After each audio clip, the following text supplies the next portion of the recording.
Okay, पहला passage है। तो जब पहली लाइन पढ़ोगी तो देखो, ये वाला जो टॉपिक था ये न्यूज़ में था रिसेंटली। अगर तुमको ये पता था तो फिर जैसे मैंने ना शुरू नहीं किया था ऐसे, पहले मैंने शुरू किया था I would say second, just a minute. मैंने शायद पहले इससे शुरू किया था, इजराइल वाले से, and then I move to Ecuador, as far as I remember, ठीक है। तुम उस हिसाब से फिर ये अंटार्कटिका ट्रीटी शायद लास्ट में था, एंड दिस पाकिस्तान वाला थोड़ा सा डिफिकल्ट था, बट चूज किया करो पहले पैसेज कौन सा तुम ज़्यादा कंफर्टेबल हो। इसमें सिंपल सी है कि CS violation of the Vienna convention, ठीक है ठीक है। तो मतलब ये इक्वाडोर ने रीड करी क्वेटो पे, मेक्सिको की एम्बेसी पे, और वो कुछ कुछ चीज़ों का तो वायलेशन है, ठीक है, इतना समझ में आ रहा है अगर मुझे कुछ नहीं पता। द रेट फिर बताएगा कि इसके लिए था, इसके लिए था। तो ये सीआर परस्पेक्टिव से अगर डेली थिंग्स हो कि इतना ज़्यादा रिलेवेंट होता है कि क्या हुआ था, बस फिर इसलिए पढ़ना तो इम्पोर्टेंट है, तो तुम इसको तेज तेज पढ़ा करो। मतलब जो ये ना फैक्ट्स हैं वो उतना रिलेवेंट नहीं होते सीआर के लिए, उतना रिलेवेंट नहीं होते, तो इसलिए इसको तेज पढ़ सकते हैं। द रेड वॉज टू, हाँ, सीआर में इंपॉर्टेंट वो होता है जहाँ पे ऑथर अपना आइडिया देता है, जहाँ पे ऑथर अपना ओपिनियन देगा, वही वही तुम्हारे सारे क्वेश्चन बनेंगे। या फिर जैसे मैंने बताया था, जहाँ पे ऑथर किसी को कुछ को साइट करेगा, वहां से क्वेश्चन बनेंगे। अभी फैक्ट से नहीं बनेंगे, फैक्ट बस होते हैं समझाने के लिए, मतलब कॉन्टेक्स्ट देने के लिए कि किस बात पे मैं अब अपना ओपिनियन दूंगा, वो फैक्ट्स होते हैं बस। पर ओपिनियन मैटर करता है, पर फैक्ट जानना जरूरी है क्योंकि उस पे ही बेस होता है यार ओपिनियन उसका। तो ठीक है, ये है कि इसलिए था blah blah blah is now living but for, ठीक है ठीक है ठीक है, फालतू, ठीक है, ये सब फालतू। Last week, fine fine fine, Mexico also decided which angered it termed the decision triggering a, यहाँ पे थोड़ा सा वो है, इंपॉर्टेंट कीवर्ड टाइप का है। ये ऑथर बोल रहा है, ठीक है, ये ऑथर बोल रहा है। तुमको लगेगा कि ये आई मीन ऑथर क्या ही बोल रहा है, ठीक है चलो फैक्ट है उसको, बट ये ऑथर मान रहा है इस टाइप से, ऐसा है, इसको अफर्म कर रहा है ऑथर। तो उनसे समझ में आएगा कि triggering a major diplomatic crisis, इसको ऑथर अफर्म कर रहा है। मेक्सिको विच सेज इट्स, तो फिर मेक्सिको यहाँ पे चला गया, इस चीज़ चला गया, बस ठीक है। अब देखो, अब ये यहाँ से शुरू करेगा author. The embassy raid comes at a time when President Noboa is facing criticism at home, ठीक है। ओवर राइजिंग गैंग वायलेंस, किसके ऊपर? गैंग वायलेंस पे। जो प्रेसिडेंट नोबुआ है इक्वाडोर के, उन्होंने रेड करी, तो वो क्रिटिसिज्म भी फेस कर रहे हैं घर पे। ओके, एक तो ये बात बताएगा गैंग वायलेंस पे, अभी कुछ ना कुछ बोलेगा, क्योंकि अगर इसने इसको अगर नहीं बोलना होता तो फिर ये कभी मेंशन ही नहीं करता इस बात को, ठीक है। He came to power promising to tackle corruption and gang violence, last year was marked by deadly violence, ठीक है ठीक है ठीक है। फिर उसका जो प्रेसिडेंशियल कैंडिडेट था अपोजिशन में, वो असैसिनेट हो गया। He mister Noboa says he stays committed to fighting gangs, वो ऐसे बोल रहे हैं, एंड रिस्टोरिंग ऑर्डर, बट देखो, but his approval rating has sunk and amid growing violence. अरे भाई, specially in the coastal city, ठीक है ठीक है।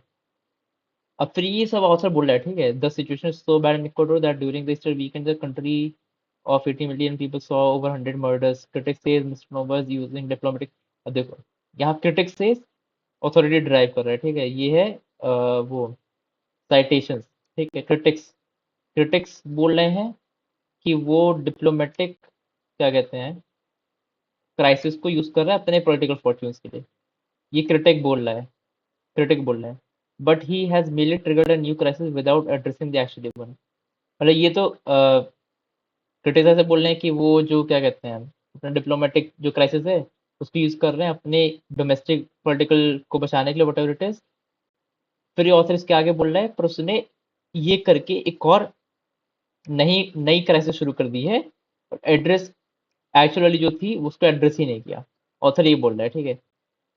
अभी ये कौन सी है एड्रेसिंग द एक्चुअल वन, अब तुमको या तो दो चीजें हैं, तो तुमको ये इसको ये नहीं पता है, फिर तुमको पता है।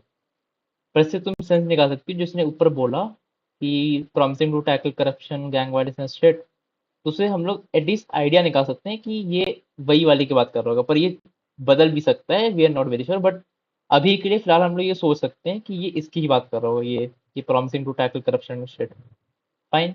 इक्वाडोरियंस set to vote in referendum, ठीक है ठीक है। इक्वाडोरियंस रेफरेंडम पे वोट करेंगे, जहाँ पे सी गवर्नमेंट को सिक्योरिटी पावर्स मिल जाएंगी फाइट करने के लिए गैंग वायलेंस को। The government has to get its act to. अब देखो यहाँ पे पूरा ऑथर बोल रहा है, ठीक है, ये ऑथर बोल रहा है एकदम, यहाँ पे तो पक्का क्वेश्चन बनेगा। The government has to get its act together in the war against organise violence. ठीक है, ऑर्गेनाइज वायलेंस मतलब gang, but but it should do that from within the limits of domestic and international laws. ये author बोल रहा है। Going rogue inside the embassy of neighbouring country the name of fighting corruption in the name of fighting corruption is not going to help Ecuador in tackling the myriad challenges it is facing। ठीक है, तो देखो यहाँ पर fact बताया, fact भी मैं बोल रहा था अपना ओपिनियन देगा, फिर यहाँ पे शुरू हो गया। इसने एक ओपिनियन, एक इसने ये ऑब्जर्वेशन दिया कि ये रेड आई है जब वो घर पे क्रिटिसिज्म फेस कर रहे हैं। इसने ये एक की ऑब्जर्वेशन दी, फिर उसको ऑब्जर्वेशन का बैकग्राउंड दिया कि वो पावर पे आए थे ये बताते हुए कि करप्शन को करूंगा, गैंग वाइलेंस कम करूंगा, ये वो शिट। फिर क्या कहते हैं, बट उनकी अप्रूवल रेटिंग संक हो गई हैं वायलेंस की वजह से, पर फिर भी नोबुआ बोल रहे हैं कि मैं कमिटेड हूँ फाइटिंग गैंग्स को, ये सभी सब चीज़ें। फिर क्रिटिक्स बोल रहे हैं कि mister Noboa using diplomatic crisis with Mexico to strengthen his political fortunes. एक ये चीज़ है। फिर उस पर ही ऑथर आगे बोल रहा है कि he has merely triggered a new crisis without addressing the actual one। Author के हिसाब से जो ये मेक्सिको पे जो हरकतें कर रहे हैं वो बात अलग है, पर उनको जो नोबो है उनको अपने घर पे अपनी कंट्री को पहले सुधारना चाहिए। Ecuadorians are set to vote in referendum, ये एक फैक्ट है, ठीक है, एक फैक्ट है, भी इस पे आगे बताएगा ये जो ऑथर है, इसी पे आगे बोल रहा है, इसी पे आगे बोलेगा कि government has to gets its act together in the war against organised violence, but it should do that from within the limits of domestic and international laws. यही ये इसका मेन आइडिया है कि ठीक है आप अपना जो आपकी जो भी फाइट है वो सब वो करो, पर वो लिमिट में होने चाहिए। फिर ये बोला गोइंग रोग, रोग मतलब रोग मतलब वही कि क्या कहते हैं जाहिल लोग ऐसे ना टाइप से, उस टाइप की shit. Going rogue inside the embassy, मतलब नहीं जाहिल नहीं, मैं क्या बोलूँगा इसको कि बिना रोके है ना उस टाइप से वैसा। inside the embassy of a neighboring country in the name of fighting corruption is not going to help Ecuador in tackling the myriad challenges। कई सारे अलग अलग challenges it is facing। यही ऑथर का मेन ओपिनियन है, ठीक है, got it. Which are the following represent the primary message. ठीक है, हम लोग के हिसाब से तो यही है। Ecuador's primary issue is the diplomatic fallout। No, it is not the primary issue। फिर एक सेकंड,